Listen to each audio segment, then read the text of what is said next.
और जहां बड़ी बड़ी पार्टी के शाह के हवारी और दरबारी ये तमाम के तमाम लोग लगे हुए थे इस इलेक्शन में एमआईएम का किला ढहाने के लिए।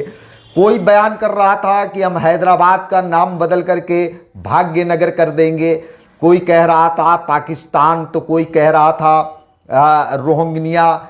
और इन सारी चीज़ों में जो लोकल मुद्दे थे वो गायब हो गए, क्योंकि हैदराबाद के लोगों को ये बहुत अच्छी तरीके से मालूम था कि जब हमारे यहाँ जब लॉकडाउन लगा हुआ था तो उस वक्त ना तो कोई शाह आया था, ना तो कोई शाह का हवारी आया था, ना तो उनका कोई दरबारी आया था, ना तो कोई चपरासी आया था। अगर कोई आया था तो वो जिसको हम नारे में बोलते हैं कि देखो देखो कौन आया, तो पीछे से आवाज़ आती है शेर आया शेर आया। कि ये दिल्ली के लोग ये आज आए हैं, ये कल को चले जाएंगे ये, मगर यहाँ की जो समस्याएं हैं, यहाँ की जो प्रॉब्लम्स हैं, यहाँ के जो तमाम चीज़ें हैं, अगर उसे कोई हल कर सकता है तो वो एमआईएम कर सकती है। उसे हल नकीब मिल्लत बैरिस्टर असदुद्दीन ओवैसी साहब कर सकते हैं, हबीब मिल्लत अकबरुद्दीन ओवैसी साहब कर सकते हैं।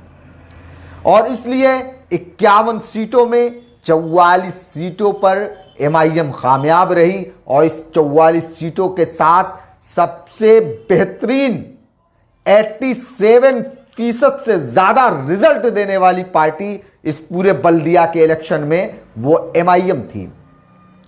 टीआरएस जो कि 2016 में उसकी 99 सीट थी और 2020 के इलेक्शन में जो अभी कल गुजरा है, जिसकी कल काउंटिंग हुई है, उसमें वो 56 सीट पर सिमट करके वो रह गई और उसके रिजल्ट ऑफ परसेंटेज ओनली 33%।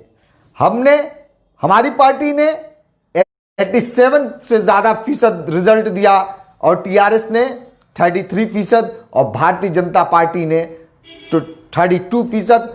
और जो हम पर इल्ज़ाम लगाते थे कि एमआईएम वोट कटुआ पार्टी है, एमआईएम बीजेपी की बी टीम है, वो वोट कटुआ का इल्ज़ाम लगाने वाली कांग्रेस पार्टी वो धराशायी हो गई। सिर्फ उसके रिजल्ट 1.2% रहे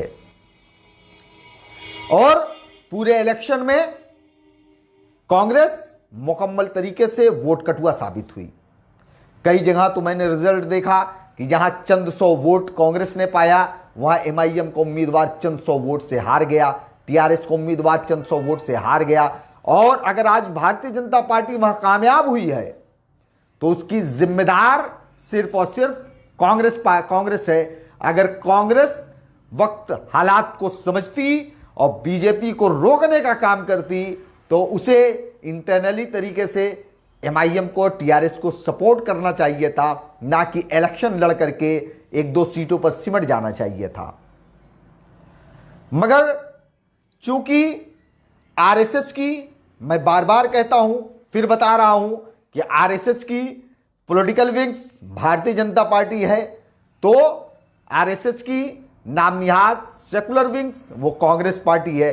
काम तो कहीं ना कहीं आरएसएस का कांग्रेस को भी करना पड़ता है, इसलिए वो हर जगह बीजेपी को कामयाब करने के लिए, अभी बिहार हुआ 70 सीटों पर लड़े और 70 सीटों में 19 सीटों पर सिमट गए, वोट कटुआ। कई जगहों पर बीजेपी को कामयाब कर दिया। तो अज़ीज़ान मोहतरम, आप तमाम लोगों से यही अदबन अपील है कि जो पार्टी है, जो आपके सदर मोहतरम हैं बैरिस्टर असदुद्दीन ओवैसी साहब की क़यादत में, जिस बेहतरीन मंसूबे के साथ, बेहतरीन स्ट्रेटजी के साथ, बेहतरीन रणनीति के साथ जो काम चल रहे हैं, आने वाले वक्त में आपको नेशनल पार्टी हिंदुस्तान की बनने से कोई नहीं रोक सकता है, कोई नहीं रोक सकता है। मुझे पूरा भरोसा है, मुझे मुकम्मल भरोसा है अपने कायद बैरिस्टर असदुद्दीन ओवैसी साहब पर। उनकी क्या लाजवाब स्ट्रेटजी। अगर एमआईएम चाहती तो 150 सीटों पर इलेक्शन लड़ सकती थी, नहीं लड़ी। एमआईएम चाहती तो हैदराबाद में 20 सीटों से ज्यादा सीटों पर लड़ सकती थी, नहीं लड़ी। एमआईएम चाहती तो पार्लियामेंट के इलेक्शन में 3 सीटों के अलावा 30 सीट या 300 सीट पर लड़ सकती थी, मगर नहीं लड़ी। ये सारे जो फैसले हैं अल्हम्दुलिल्लाह बैरिस्टर असदुद्दीन ओवैसी साहब के, एमआईएम के, यकीनन वो लाजवाब कर देने वाले हैं। और ये फैसले ऐसे होते हैं कि जिस पर ये तो तमाम आपकी विरोधी पार्टियां हैं वो सवाल उठाने के लिए उनके पास सवाल नहीं बचता है और वो खुद घिर जाती हैं। ये स्ट्रेटजी एमआईएम की। अज़ान मोहतरम, आप तमाम लोगों के दरमियान में मैं एक बार फिर अपनी खुशी का इजहार करना चाहता हूं। अगर इस वीडियो के ज़रिए से अगर हमारी बात हैदराबाद की गयूर आवाम तक पहुंच रही है तो मैं हैदराबाद की गयूर आवाम को सैल्यूट करता हूं, उनको मुबारकबाद पेश करता हूं और उनके सियासी शऊर का क्या बेहतरीन मिसाल कायम की है हैदराबाद ने कि हमेशा से वहां पर अपने वजूद को बरकरार रखा। हमेशा से हैदराबाद की आवाम ने अपनी पहचान, अपनी आइडेंटिटी को कायम रखा और वो भाग्यनगर रखने वालों को कान को पकड़ करके दिल्ली को भेज दिया। यकीनन मुबारकबाद की मुस्तहक हैं हैदराबाद की गयूर आवाम, आप मुबारकबाद की मुस्तहक हैं।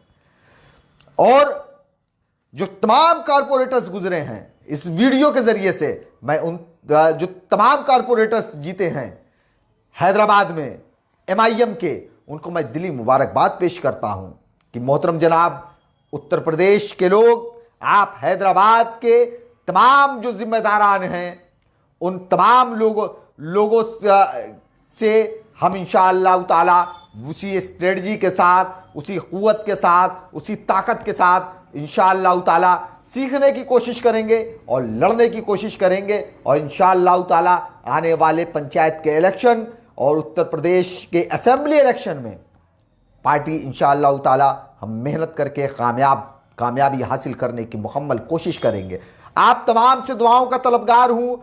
उत्तर प्रदेश का हर एक फर्द, हर एक एमआईएम का नौजवान, आप तमाम लोगों से दुआओं का तलबगार है कि दुआएं करिए। इंशाअल्लाह ताला जब एमआईएम कोई इलेक्शन में आती है तो लाखों करोड़ों की तादाद में लोगों के हाथ खड़े हो जाते हैं दुआओं के लिए दुनिया के मुख्तलिफ कोनों में, और दुआएं होती है।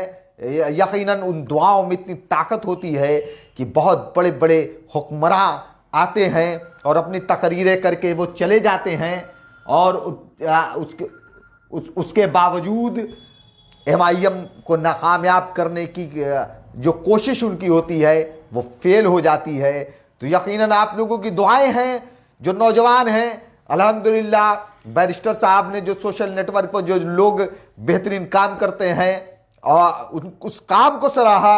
मैं भी उन नौजवानों को जो सोशल नेटवर्क पर पार्टी के लिए वर्क करते हैं उनको भी मुबारकबाद पेश करना चाहता हूं कि पूरे दुनिया में आप लोगों ने एमआईएम के पैगाम को पहुंचाया और यकीनन बीजेपी भी अपने पैगाम को पहुंचाती है, मगर उनके कहीं ना कहीं पेड वर्कर होते हैं